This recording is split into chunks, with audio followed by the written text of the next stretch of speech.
De radio, señor. El sábado, Víctor Hugo, muchas gracias. ¿Radio? En Radio con Vos, 89. Radio con Vos. Estaremos con vos. Un abrazo. Hasta la próxima. Y a ustedes, bienvenidos a Minuto 1. Gracias por acompañarnos como cada noche aquí, el programa de Gustavo Silvestre, su equipo haciéndolo para repasar la realidad.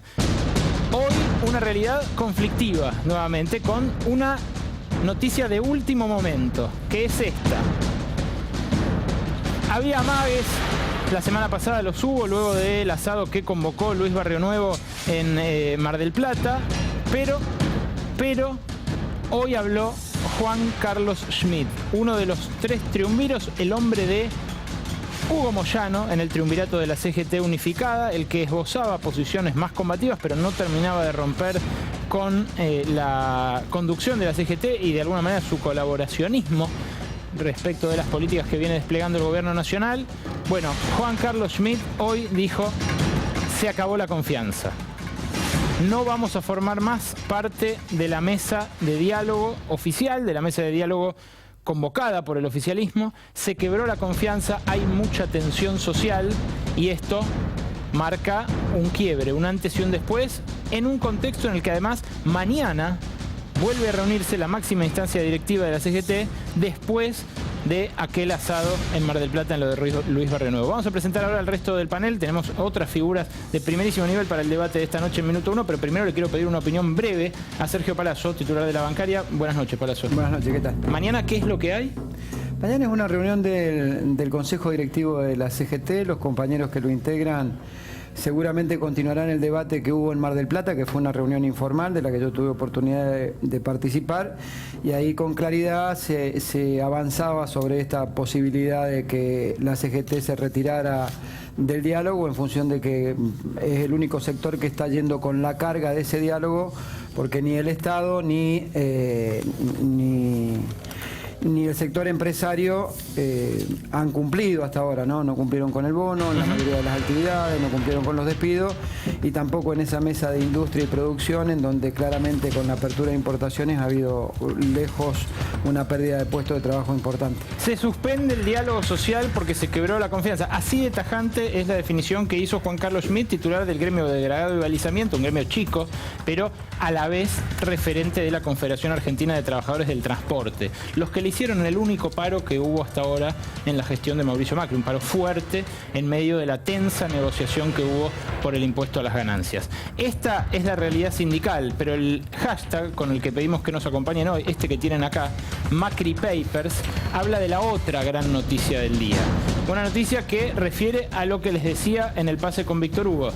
La radiografía patrimonial que hizo la justicia en cabeza de una de sus personas más creíbles, permítanme esa pizca de opinión, el fiscal federal Federico Delgado. Un dictamen lapidario de 22 páginas, donde lo que dice el fiscal, luego de haber pedido que transmitieran información financiera a Brasil, a Suiza, a Panamá, a varios países europeos donde tenían cuentas las empresas vinculadas al holding Socma Macri, lo que dice es: estas actitudes deben ser investigadas por el juez, que recién ahora se va a reincorporar, el juez Canicoba Corral, deben ser investigadas como una forma de lavado de dinero. Deben ser investigadas por lavado de dinero. El padre del presidente de la Nación debe ser investigado por lavado de dinero. Y además, el presidente de la Nación, en sus declaraciones juradas, en las que debió presentar desde que fue jefe de gobierno, desde que fue diputado, durante toda su gestión política, sus gestiones políticas que lo obligaron a presentar declaraciones juradas, omitió deliberadamente el detalle de estas cuentas offshore y de todo el entramado, de la maraña de mamushkas societarias que ocultan el verdadero patrimonio de la familia presidencial. Todos sabemos que el presidente es de una de las familias más ricas de la Argentina, que lo es por herencia de su padre, que la amasó en los últimos 40 años, 45. Lo que decía Franco Macri hace muy poquito es que él no tenía nada que ver, que esto es todo una patraña. Fíjese, Los Panama Papers son un absurdo total. Ese tema no se entiende, decía el patriarca. Mauricio no ha querido que yo me metiera. Cuando quise competir por obras en el Canal de Panamá con China para poder cotizar y participar de cualquier cotización allí, necesitaba de una empresa panameña para presentar la oferta. Si las declaré, estoy casi seguro que sí. Casi seguro que sí, decía el padre del presidente. Buenas noches, Berco. Buenas noches, Mariano Hamilton. Esto se contradice con lo que en algún momento dijo el propio presidente Macri, que él había participado de una empresa offshore en Panamá para hacer una operación en Brasil con el pago fácil, no sé si recuerdan, o sea que también se contradice en esto. Y es interesante lo que dice el fiscal Delgado. Hay un detalle, después vamos a ver en detalle todo el texto, pero hay algo que dice, esto involucra directamente al señor presidente de la Nación, es decir, está involucrado por supuesto el padre y el clan Macri, pero involucra directamente al señor presidente de la Nación. Esa es la trascendencia institucional, que le da el fiscal Delgado al dictamen, la trascendencia que le da al hecho de que haya un presidente de por medio. ¿Y qué es lo que dice? ¿Qué es lo que dice el dictamen? Esto que tenemos acá. Mauricio Macri fue un actor dentro de un conglomerado empresario cuyas sociedades conduce su padre. Y la omisión de consignar datos existió formalmente. Esto es lo que empezó investigando la justicia. Si Macri omitió declarar sus offshore en las declaraciones juradas que tenía que obligatoriamente presentar como funcionario. Sigo citando textualmente. Se deben obtener informes bancarios sobre los 9.500.000 pesos dólares que se debitaron desde la cuenta de Franco Macri para comprar las acciones Auners. Recuerden, Auners do Brasil era una de estas empresas cáscara, a su vez propiedad de otras empresas controladas por miembros del clan de la familia presidencial. En virtud de la cantidad de sociedades involucradas, al final del día siempre llegamos a la misma fuente, el grupo Macri. Créanme que para hacer estas radiografías hay que trabajar mucho, y eso es lo que ha hecho la oficina de Delgado. La unidad de información financiera, de investigación financiera, no puede limitarse a un mecanismo casi perverso. Suministra información que obtiene de otras oficinas similares, pero se compromete a que los jueces no la utilicen en sus investigaciones. Les aclara que deben chequearse oficialmente mediante un exhorto del Poder Ejecutivo. Detenete acá, Nico, y dame un segundito.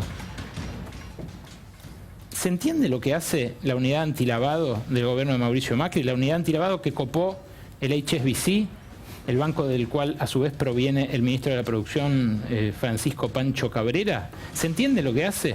La unidad antilavado, que es la que debería colaborar con la justicia en la prosecución, investigación y sanción de los delitos de guante blanco, lo que hace es pedirle información a otros países, obtenerla, dársela a la justicia y decirle usted no la puede usar.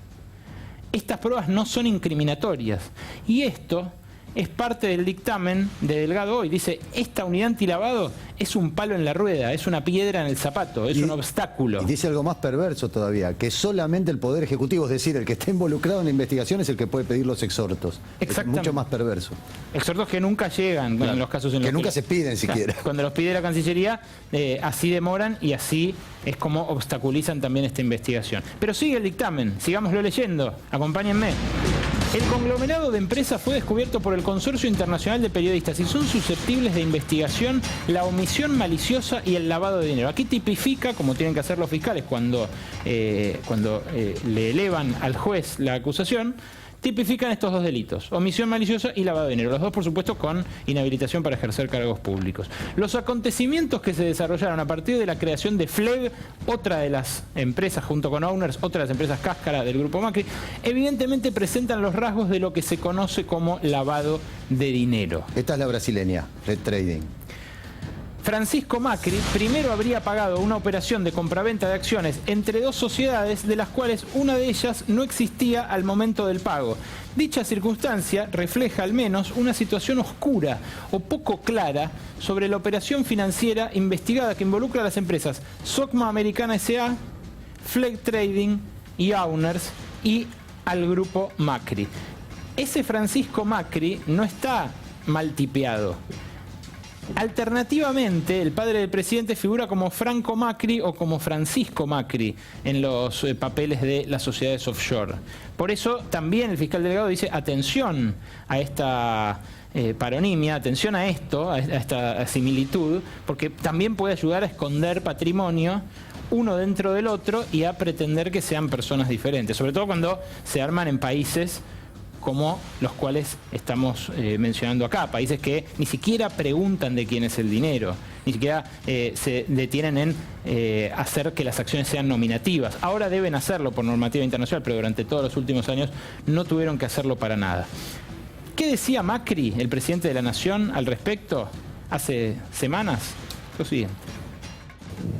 Contestó Panamá ya el oficio, mandamos que fui director 6 meses de una sociedad, no tuve nada que ver. ¿Qué sé yo? No sé si estuvo activa en Twitter. Yo fue en la sociedad que fue en el año 98, son 18 años. No, sí, 18 años. 18 años. ¿Qué sé yo? No sé si estuvo activa en Twitter. Yo estoy tranquilo que está para mí totalmente terminado.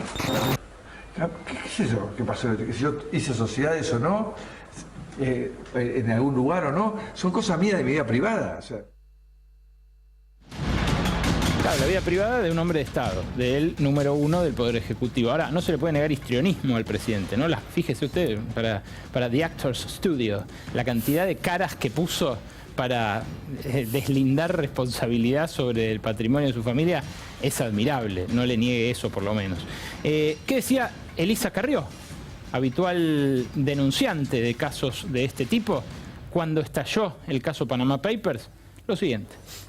El presidente efectivamente no tenía por qué declarar, porque no era un cargo como si yo fuera designada, por ejemplo, directora ejecutiva de Aerolíneas, ¿está? Nunca tuvo actividad y su monto siempre fue de $1.950. Así que pertenecen a Franco Macri, están en la declaración jurada de Franco Macri. Yo nunca me hice cargo de Franco Macri, ¿se dan cuenta? Demasiado que me hago cargo de Mauricio.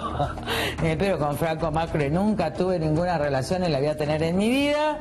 Pero defiendo a este presidente que lamentablemente, bueno, puede haber una confusión. Acá está la declaración jurada. La gran cuestión era si estaba declarado y bueno, su dueño la declaró.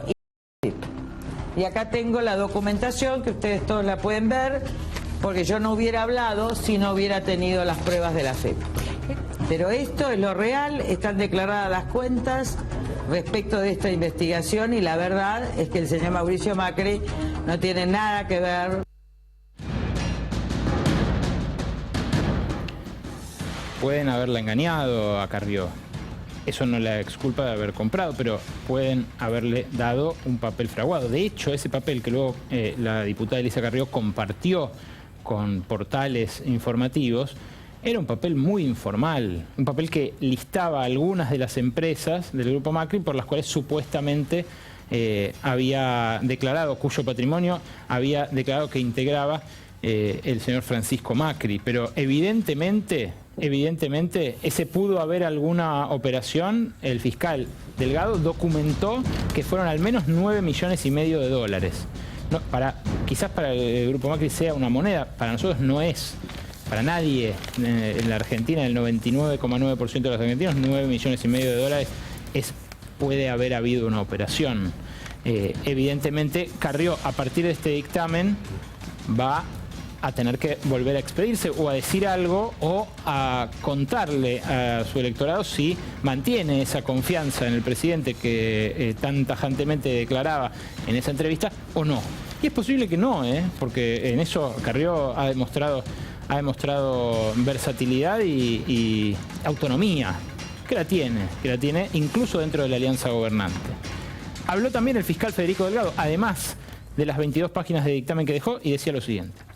El señor Franco Macri ya había asumido por sí mismo la calidad de imputado, había designado defensor y dentro del entramado societario vinculado a la causa Panama Papers hay un pago de $9,5 millones, que es un poquito la cuestión nodal a desentrañar en ese expediente, y el señor Franco Macri se hizo responsable de ese pago y nosotros necesitamos cotejar esa información que él aportó verbalmente con los extractos bancarios correspondientes. Ese es el pedido que le hicimos al juez. Hay que conseguir información internacional que depende básicamente de el Poder Ejecutivo y la relación que tenga con otros estados. Y por otro lado, tenemos que analizar concretamente la fecha de los hechos, porque aunque estos sucesos parecen un lavado de dinero casi de manual de los que enseñamos en la facultad. Así como lo oyó, así como lo oyó el fiscal que investigó durante meses el patrimonio del presidente y las cuentas offshore que detectó el Consorcio Internacional de Periodistas de Investigación. Es un caso de lavado de dinero como los que enseñamos en la facultad. Daniel Arroyo no estudió Derecho, es sociólogo, pero nos acompaña, es diputado de la Nación, del Frente Renovador, y le quiero preguntar primero sobre esto. ¿Es un caso de lavado de dinero? ¿Qué explicación tiene que dar el Estado, el gobierno? Primero estamos ante un caso gravísimo, en serio. No es alguien que se olvidó una caja de ahorro de declarar o que ha sido algo menor. Si el fiscal está tomando semejante nivel de investigación, estamos ante un caso grave. Cualquiera de los que somos ciudadanos de pie entendemos que alguien tiene una empresa offshore y es para algo, en términos generales, que como mínimo tiene que ver con evadir impuestos. Hay un caso grave, uno, y dos, el presidente tiene que hablar, tiene que pararse, dar una conferencia de prensa y contar estrictamente toda la situación. No sirve esto de estar sentado y que alguien lo entreviste livianamente, sino que de verdad tiene que contarnos cuál ha sido la situación. Estamos ante un hecho grave, estamos ante la situación crítica del principal hombre de la Argentina. Como mínimo tiene que dar una explicación clara. Alberto de Facio es dirigente del Partido Justicialista de la provincia de Buenos Aires, nos ha acompañado el año pasado, sobre todo durante la campaña, y el peronismo ha participado de las denuncias. Hay un diputado nacional peronista que ha aportado pruebas a esta causa. Institucionalmente, ¿qué pueden hacer para que se esclarezca, para que se sepa? Mira, hay una parte del dictamen de Delgado que a mí me parece central, que es cuando él hace una distinción en cuanto a los tiempos. Dice, bueno, cualquier ciudadano tiene derecho a que la justicia se expida rápidamente, pero en el caso del presidente de la Nación, le dice al juez, se requiere una celeridad más pronunciada, porque está en juego, obviamente, como decía Daniel, la institucionalidad. Lo que entonces, es absolutamente lógico. Dice textualmente apurar la investigación porque involucra al señor presidente de la Nación. Textualmente dice eso. No me preocuparía si es el presidente de la Nación como persona. Detrás del presidente de la Nación estamos todos nosotros, está el país. Sí. Entonces, ¿sabe qué pasa? El problema es que si uno hace una estadística de la cantidad de funcionarios procesados en funciones y la cantidad de funcionarios que son procesados cuando la justicia ve que ya el poder político los abandonó, la verdad que tiene poca confianza en que vayan a avanzar mientras él ocupe el sillón de arriba. Rivadavia. Aparte él hace un relato de los inconvenientes procesales entre los que se encuentra él como fiscal para investigar. Y son los inconvenientes procesales históricos de la justicia argentina y también, por qué no decirlo, la falta de colaboración de muchos países a los cuales se los exhorta y no contestan nada, como Estados Unidos, ¿no?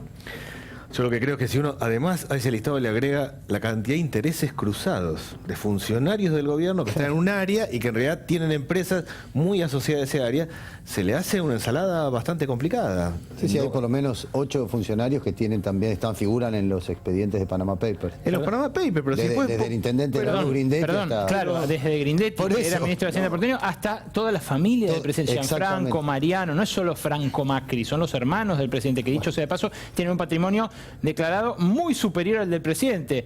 O lo embaucaron en la sucesión o el presidente nos está ocultando algo. Sus hermanos tienen, todos heredaron, ninguno la hizo él. Tenemos al señor Cinco también. No, pero además hay un problema práctico para la gestión. Si yo estoy en el área de turismo y tengo una empresa de turismo, tengo un problema seguramente a la hora de pensar cualquier área de gestión.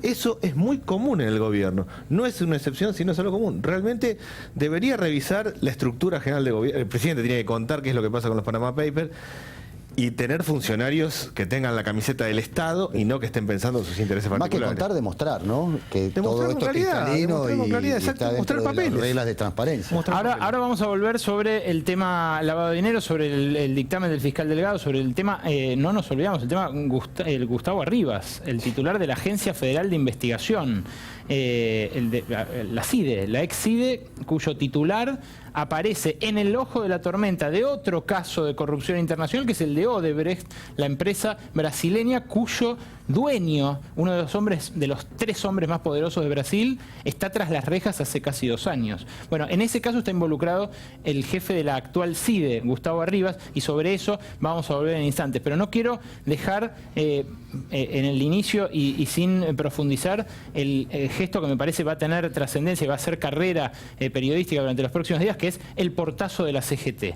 Esta declaración de Juan Carlos Schmitt, insisto, hombre muy poderoso dentro del triunvirato, es el que expresa a Hugo Moyano dentro de la mesa más chica que dirige la CGT unificada.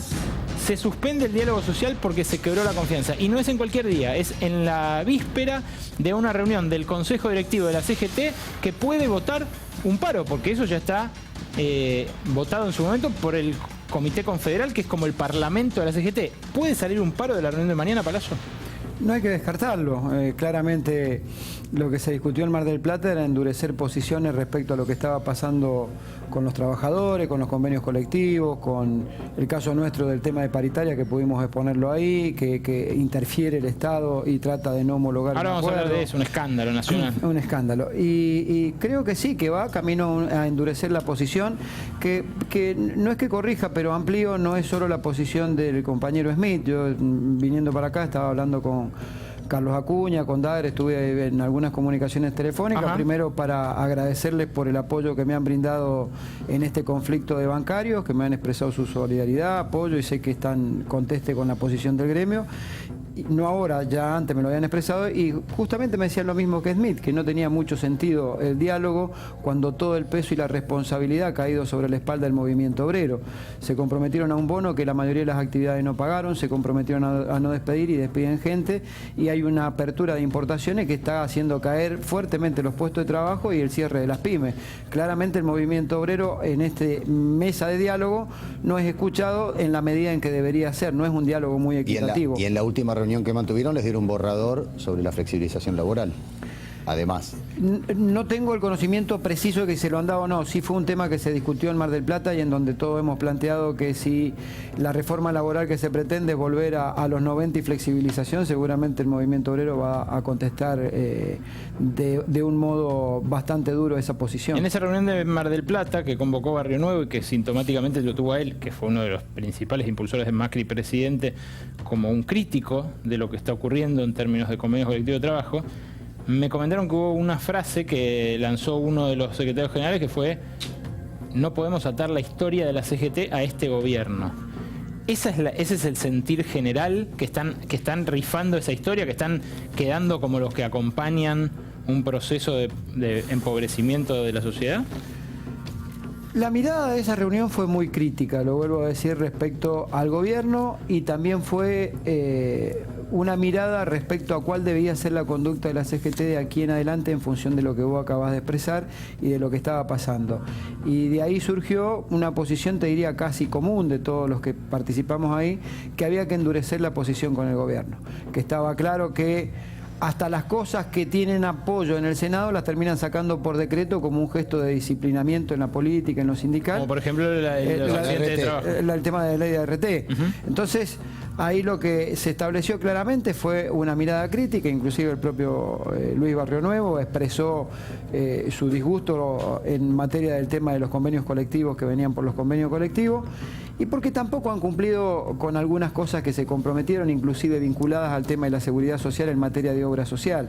Ellos se habían comprometido a un incremento de la cápita de los jubilados que atienden las obras sociales, llevarlo creo que a 700 pesos, pagan como máximo 192 por cada jubilado, y terminó el año y nunca lo hicieron. ¿Y si empieza a aparecer esa plata, pueden llegar a moderarse de vuelta? No creo, porque ya es un tema muy discutido, muy debatido, que había que endurecer la posición. No hubo nadie que hiciera un llamado a esperemos un tiempo. Fue casi unánime, te diría, la posición respecto a que había que endurecer la posición con el gobierno. Sergio, brevemente, para los bancarios que nos están mirando, sí, fueron tapa de los diarios nacionales durante los últimos días porque el gobierno, un acuerdo que ya parecía cerrado, lo ordenó dar marcha atrás, no lo homologó. Ayer nosotros contábamos que un fallo, una cautelar, una cautelar obligó al gobierno. Se da una situación rarísima, la justicia diciendo al gobierno no entorpezca una paritaria que firmaron empresarios y trabajadores, pero el Ministerio de Trabajo a la vez dice que no está tan firmado. Y hoy se dio algo más raro todavía, que fue que los bancarios, los representantes de las empresas, no quisieron firmar el acta cuando ellos le llevaron la sentencia judicial. ¿Está firmado o no? ¿Qué es lo que va a pasar? Sí, primer punto. Nosotros tenemos un acuerdo salarial que contempla varios puntos, del cual participó el ministro de Trabajo de la Nación. Yo sé que ha habido un gran debate que inclusive le imputan a Carlos Melconian que parte de su salida tenía que ver con el acuerdo que había suscrito con la bancaria. No es así. Si bien tuvo intervención, quien acordó con la asociación bancaria y los sectores empresarios esta acta acuerdo que tiene cuatro distintos ítems sobre los que se trabajó fue el ministro Jorge Triaca, punto 1. Punto 2, ese acuerdo después que se suscribió tuvo en la Cámara de Bancos Internacionales el principal opositor en una alianza que tienen con el presidente de la Nación. O sea, perdón, Triaca incumplió el acuerdo. Cuando usted dijo sinvergüenzas y estafadores en un comunicado de prensa... Sí, es para él. Es para él y para los que no cumplen. Cuando no cumplan una orden judicial, vos podés no pagar un contrato porque no tenés dinero y vas a acreditar en la justicia, haces un plan de pago o en un banco. Ahora, si vos tenés los medios económicos, libremente firmaste un acuerdo, pertenecés a un sector que genera una rentabilidad como genera el sistema financiero y no te cumplen ni siquiera, o espero que lo cumplan el fallo judicial, o no te cumplen un acuerdo firmado, terminan siendo estafadores. Esto es así, lo dijimos nosotros y me hago cargo. Y que no tienen ningún tipo de vergüenza porque lo suscribieron en absoluta libertad al acuerdo salarial que se firmó y el ministro estuvo presente. Que después lo haya presionado la banca internacional, que haya accedido a las presiones de la banca internacional, es cuando empieza a cambiar el juego y empieza a decir que no lo va a homologar. El acuerdo está homologado tácitamente. La ley de negociación colectiva establece con absoluta claridad que pasado 30 días hábiles de que no se haya pronunciado el ministerio, el acuerdo queda homologado. Y si no lo fuera a homologar, tiene que decir por qué no lo homologa. Y son dos principios de no ejecución que tienen que ver con que afectamos el bien común o que fue violentada la voluntad de quien estaba firmando. Firmó a punta de pistola. Claro, nadie le puso una pistola para que firmaran y creo que discutir un acuerdo salarial en los términos en que lo hemos hecho por este cuatrimestre no vamos a alterar la economía de la República Argentina y los bancarios. Hasta ahí la información para los bancarios o para los que están interesados en cómo sigue esto. Ahora para el resto de la sociedad. ¿Puede haber medidas de fuerza? ¿Puede haber paros? Sí, nosotros hoy en la audiencia, esta audiencia lo que quiero decir que no tenía que ver con la paritaria, de ver cómo avanzábamos. No, esta audiencia se programó desde el 11 de enero, cuando terminó la conciliación obligatoria, y supongo que habrán especulado con esto que el ministro no iba a homologar. Pensaron que de esa forma apretando nosotros nos íbamos a resignar, nos íbamos a quebrar, nos íbamos a doblar y íbamos a ir a la audiencia a pedir a ver qué nos dábamos. Bueno, tuvimos la suerte de que se pronunció la justicia un día anterior a la reunión, mucho sentido no tenía la misma porque ya le ha dicho paguen a todos los bancos, fuimos y le llevamos la resolución judicial certificada y se negaron a recibirlo y se retiraron de la reunión. Mañana completaremos el trámite vía judicial de que lo notifique el juzgado y a partir de ahí tendrán los tiempos legales para abonarnos la diferencia. Y si no lo hacen, la semana que viene seguramente estamos analizando la posibilidad de un paro general. En un número nada más, solo una línea, ¿de cuánto tiene que ser el incremento salarial de este 2017?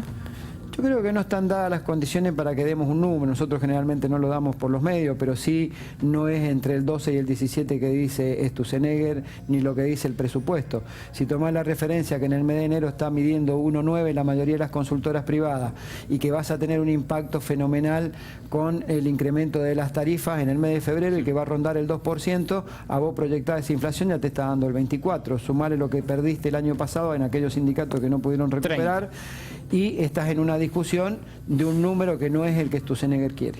A usted le interesa esto también, porque hablando de estafas, hoy empezó a regir el programa Precios Transparentes.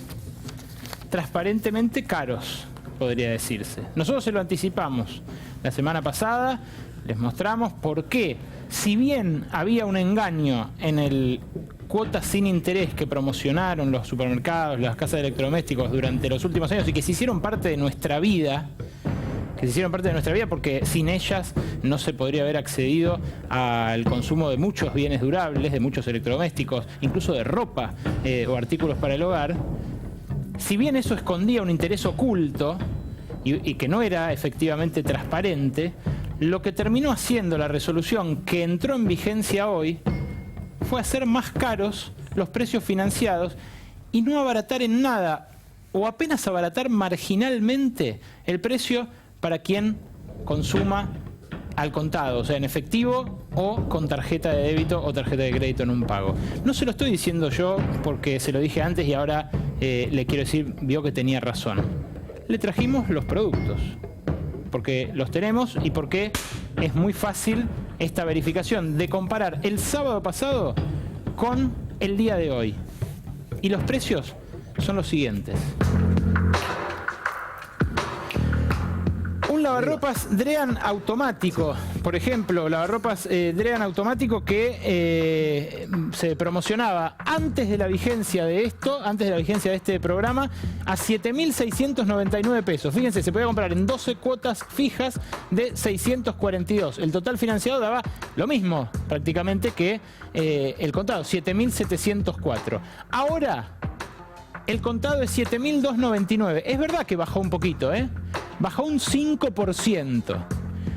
Pero si uno quiere ir a las 12 cuotas fijas, lo que promociona la misma casa de electrodomésticos, es 12 cuotas fijas de 7.14, o sea, un total financiado de 8.578. Vea bien la diferencia entre el total financiado antes y ahora. Bueno, es un 11% más. Eso es lo que usted va a pagar más caro ahora este lavarropas.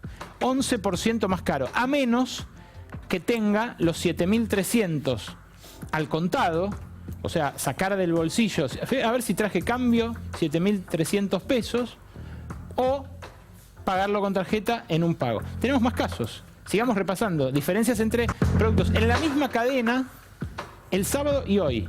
Al contado, esta TV Samsung 40 pulgadas, Full HD, 9.000 pesos para redondear, 12 cuotas fijas de 7.50. Era lo mismo financiado o al contado. Las cuotas sin interés. Es cierto, el comercio probablemente le cobraba el interés prorrateado al que pagaba el contado.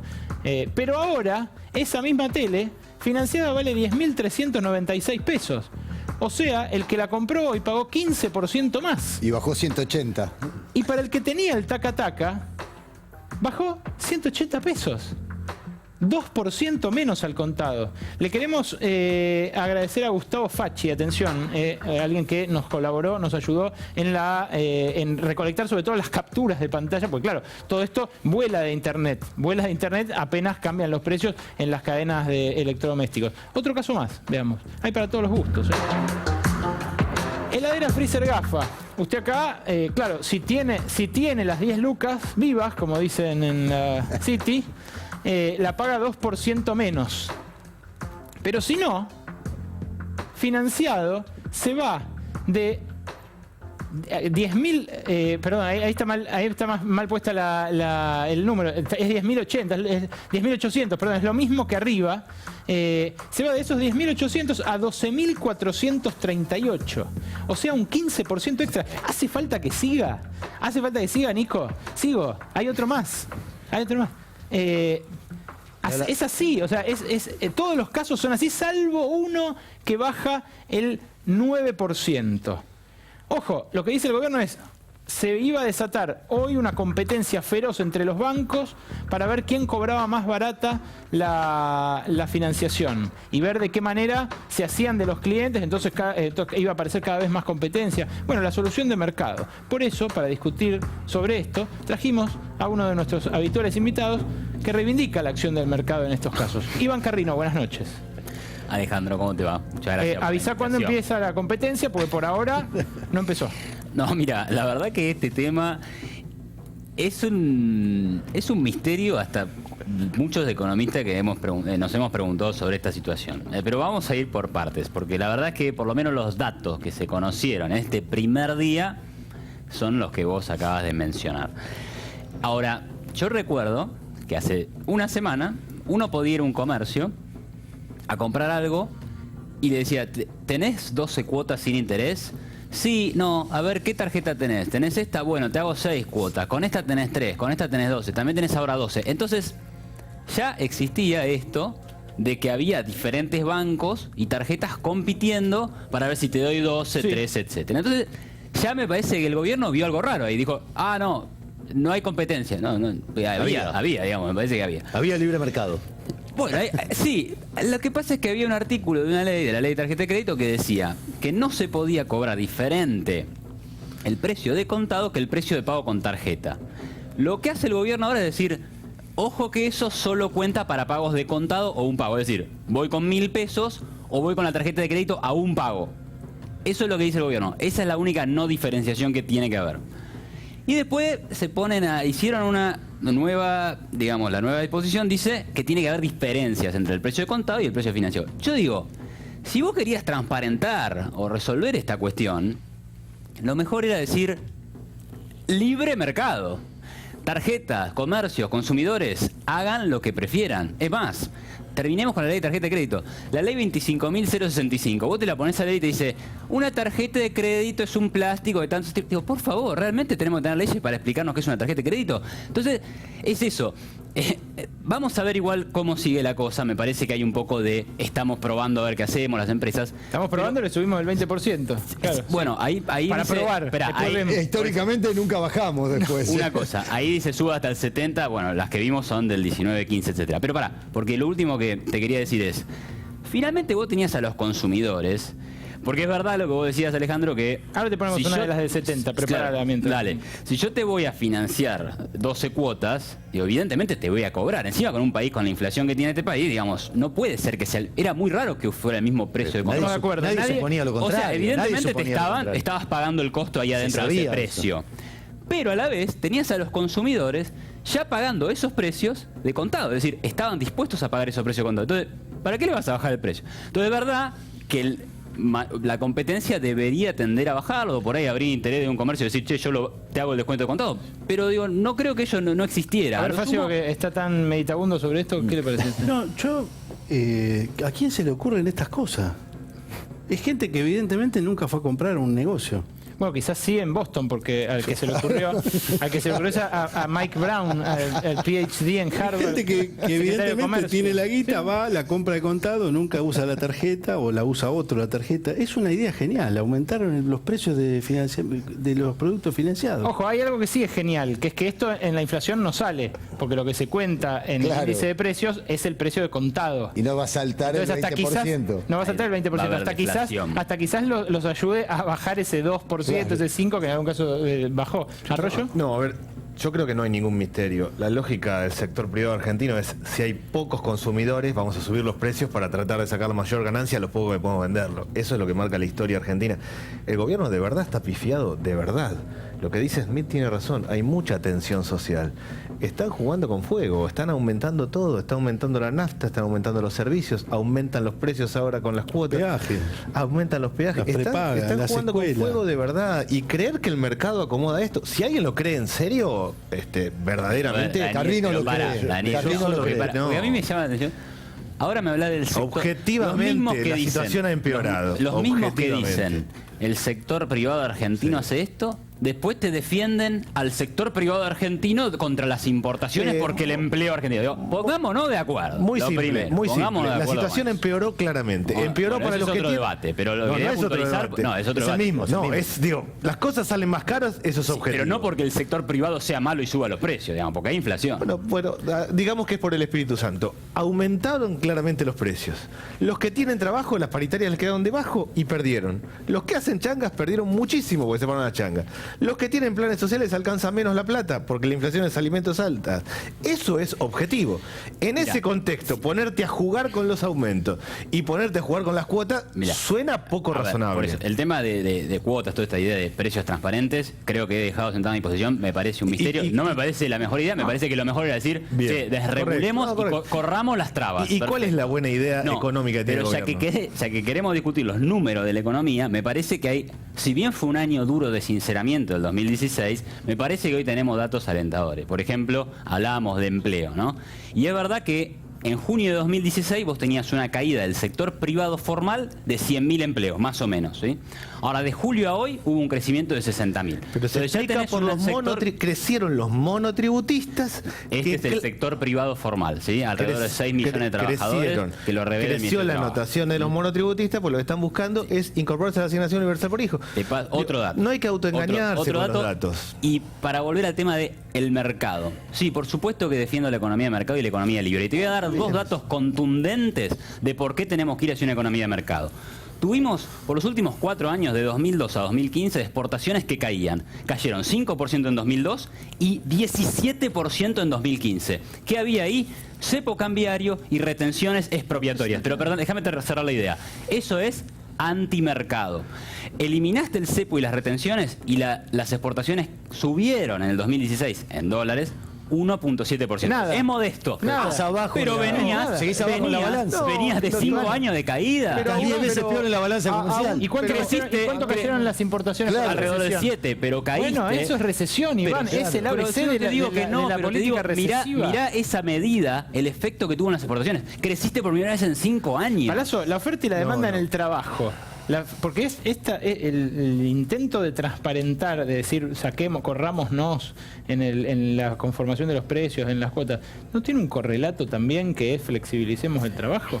¿No es parte Lo de primero mismo? que habría que hacer es revisar la cadena de precios, me parece.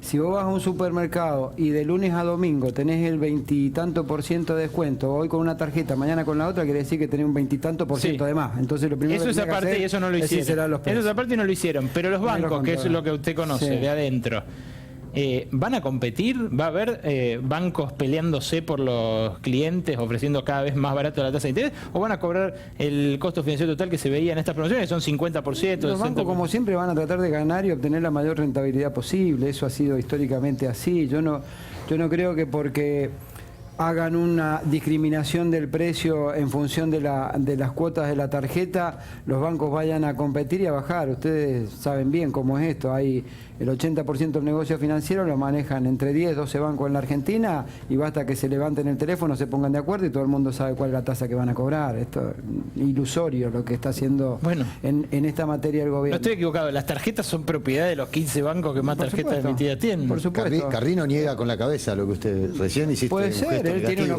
opinión. No, lo que quiero decir, a ver, porque tampoco soy el experto de los bancos, obviamente Sergio conoce adentro, pero tampoco podemos, a ver, todo lo terminamos resumiendo en, bueno, son 5 supermercados, son 7 bancos, al final todo es un oligopolio en Argentina, y no es así, digamos, obviamente que existe competencia, ¿sí? Y a ver, tenés, no sé, los puntos quiero, el Río que te dice tal cosa, el banco francés que te ofrece tal tasa. Cuando uno busca un crédito hipotecario, tenés una tasa en uno, una tasa en otro, una tasa. Evidentemente hay competencia, compiten en tasas, compiten en plazos, compiten hasta en los puntos de te regalo tal cosa, que serán gastos de marketing. Entonces, obvio hay competencia. Y en la medida que tengas una macroeconomía más sana, digamos, reglas más estables, va a haber más incentivo para otros bancos a venir, invertir y competir. Entonces, Hoy los empresarios argentinos no se merecen ser bien tratados y que hay que mirarlo feo. Esto es lo que propone el gobierno, mirarlo feo. y que se merecían un mirarlo bono feo. hay que regular. Tienen que hacer cosas. No, pero aparte aquí hay que distinguir, me parece, teoría de práctica. ¿En serio dijo mirarlo sí, Hay que así mirarlo tal cual. feo. Esa es la política activa del Estado argentino. Mirarle feo al Yo empresario. puedo creer en la teoría, puedo creer en la competencia y puedo creer en el libre mercado. Lo objetivo es que está empeorando la situación social. Lo objetivo es que se va a empeoró, pero cumplir. está mejorando. Eso Pero hoy es lo que te quería cerraron decir. Eso dos, no, pero lo hoy que está cerraron mejorando dos es textiles y teoría. una de alimentos, muchachos. No, pero lo que está Todos los mejorando días es teoría, cierran no una está fábrica. mejorando. Objetivamente no está mejorando. Yo ¿De qué recorro está mejorando? permanentemente. ¿Dónde está mejorando? Vamos a... Te estoy diciendo, te di el dato de empleo, te di el dato de No, exportaciones. no es El verdad. otro dato que te quería dar. Los son monotributistas, Iván. No, bueno, ese sector privado No, no, se están no, anotando no, para no, acceder a la asignación universal. Hoy se otro ve dato que tanto te- la caída de la industria de más del 4%. Pero ¿no? claramente Bueno, no hay ese dato también te lo quería comentar. 4,6% dio el INDEC. ¿Sabés cuánto cayó en 2014? 5,1. Entonces la recesión es la misma. Cuando vos... ¿Y eso qué cambia de la realidad actual? ¿Qué te quiere decir? Que tenías... que te pasó lo mismo que en Sí, 2014. pero el Estado de Necesitaste- 2014 hizo cosas y recuperó rápido. No, lo que hizo fue un Hizo desastre cosas, total. no hizo un Fue un desastre. desastre total que gestó Después de este 2 nuevo años, desastre. 2 millones de pobres, llegamos a la misma. Están proyectando Mirá, la misma inflación que Facio, 2015. Facio, Son Facio, unos genios. Facio. Vos 70.000 millones vos de en el dólares de deuda. 2014 2 millones más de pobres. La economía en caída para llegar a la misma inflación del 2015. Son unos capos, la verdad. Este año va a ser la mínima en 7 años, ¿sí? 7 años de ¿Qué kirchnerismo. mínima? Si Amantes de la ya inflación. están proyectando en 25, Amantes la de misma la que el 2015, hermano. El que No nos proyecte mentamos 25 más se va a nosotros. equivocar y va a quedar mal con sus clientes. Pero los vos aportes. ¿te crees que el aumento de, Obviamente ¿te crees no va que el a ser aumento de la 25%. nafta, de la luz, de la gente no va a traducirse en mayor inflación? No, ojo, por ahí en la superficie comercial, el supermercado, los que sufran este incremento del 90% de las tarifas de luz, deciden no trasladarlo al consumidor, absorberlo y empezar seguro. a regalar, después a regalar. Pero vos no podés trasladar. La nafta A ver, tampoco. Pero Alejandro, vos lo entendés. Vos no podés trasladar todos los precios. A ver, si trasladaras todos los precios, digamos, ninguna empresa quebraría jamás nunca. Digo, porque tenés costos, los pasás, siempre ganás, digamos, no se puede quebrar. Entonces vos no podés trasladar a menos que haya un aumento de la cantidad de dinero que te permita estimular la inflación. Ahora, la comparación con 2014, si puedo cerrar la idea, es que el gobierno en el 2014 dijo, tenemos que actualizar tarifas, tenemos que subir el tipo de cambio, ¿sí? Y básicamente ahí se quedó. Kicillof, Fábrega y demás, ¿sí? Ahora vos, después de la crisis que te comiste en ¿Estás hablando de 2014... Kicillof todavía? No, pero para hacer la comparación con ahora me parece muy pertinente por el dato de industria, ¿no? Entonces, ahora en el 2014 tuviste la crisis. Cayó el consumo, cayó la producción, 2,5% el PBI, ¿sí? Cayó el salario real, etcétera.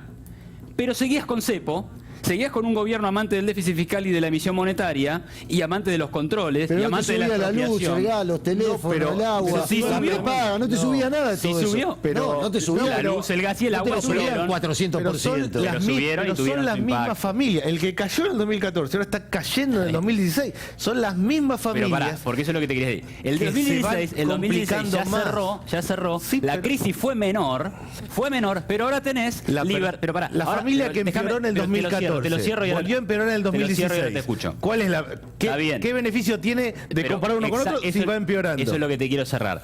Pero ahora ya no tenés cepo, tenés un gobierno que dice, bueno, voy a tratar de bajar el déficit fiscal, tenés un banco central que va a bajar la ¿Vos decís inflación. que esa familia Son va a pegar muchas un mejores salto por arriba ahora? Sí, son mejores Está las perspectivas buenísimo para porque adelante. por ahora supuesto. va a pegar un nadie, salto por nadie arriba. tiene un mango, pero no hay cepo. Sí, obvio. ¿Que va a mejorar la situación social? ¿En serio crees eso? Cuando hay más exportaciones, más empleo, ¿Vos más crees que en el venta y menos 2017 inflación, va a mejorar la situación social? la economía va a crecer, el La salario situación- real también. Está hablando de Empleo, situación social. pobreza, situación Sí, social. sí, ¿Va a creo que va a empeorar? mejorar, por supuesto. Mucha teoría, No hay, mucha teoría. no hay El salario Lo avalo real, con los datos. ¿Tu Lo opinión estoy es que el avalando con los salario datos. real va a crecer? hay que salir Sí. al conurbano a Y cambiar. perdóname, y más el de los bancarios, si querés dar un aumento de alrededor de 24-30, seguro que va a crecer, va a ser fantástico. Y ahí, disculpame que te quiero decir, sí, dale. que el problema, mira, acá vino un economista una vez, se llama José Luis Espert, ustedes lo conocen, es muy polémico, y dijo una vez, el Estado metido en paritarias es una actitud fascista. Y fíjate que hoy lo están sufriendo ustedes los bancarios. Porque ustedes tenían un acuerdo con salarios, ¿sí? Y vino el gobierno y dijo, no te lo homologo. ¿Cómo puede ser? El gobierno no debería meterse en esas cosas. No, lo que dijo firmen Esper fue lo que que sea. las paritarias eran un acto fascista.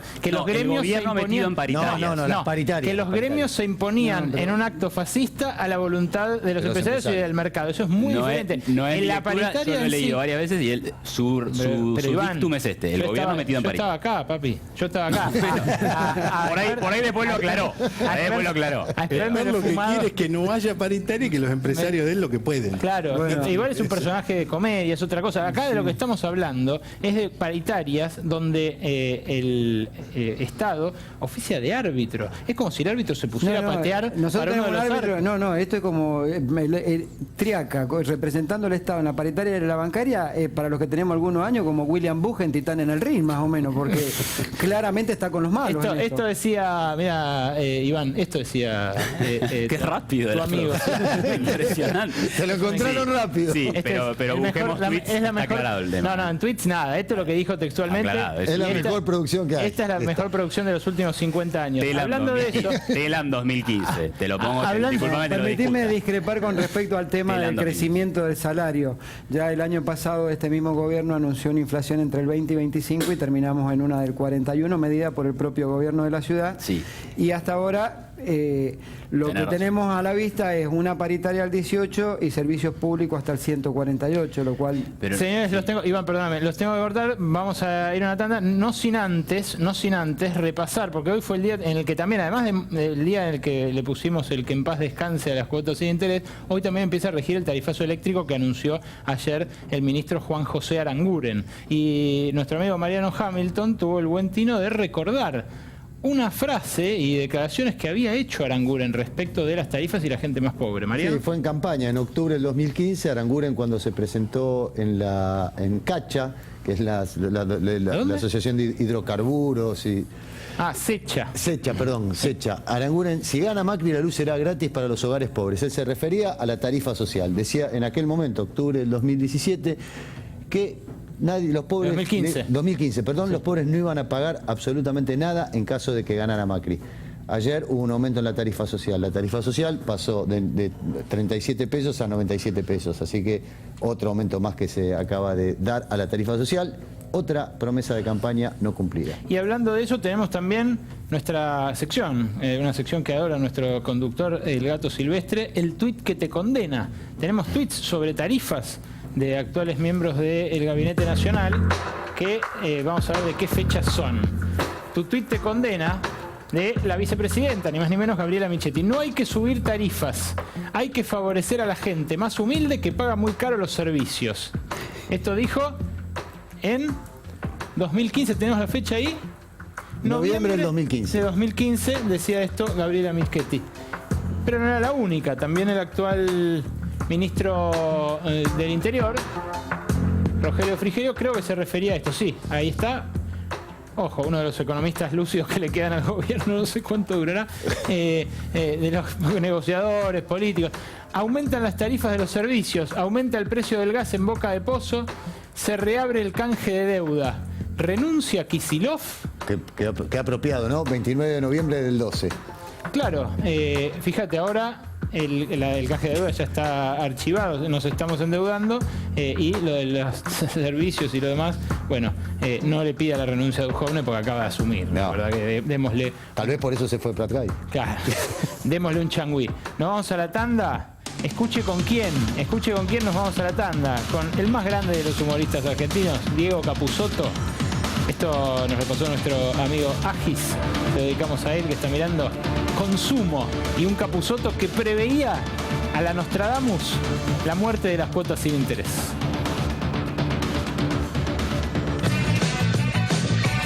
Voy a comprar una juguera. Voy a comprar una juguera en efectivo. ¡Pero no! Mejor la pago en 8 cuotas.